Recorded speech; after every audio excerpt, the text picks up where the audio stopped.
I was born and raised far away from the motherland. I don't speak my native language.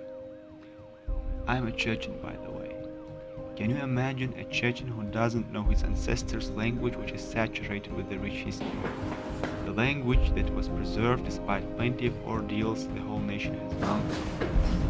Considering all of this, do I have a moral right to call myself a Chechen? Брат, стой. Я нашел способ улучшить чеченский язык. И-школа – онлайн-площадка для обучения чеченского, а также иных языков. Достаточно просто зарегистрироваться в программе и выбрать необходимый курс обучения. Занятия проводят квалифицированные специалисты посредством видеосвязи. Программой можно пользоваться не только через компьютер, но и через любое устройство, имеющее выход в сеть. Ждем ваших заявок.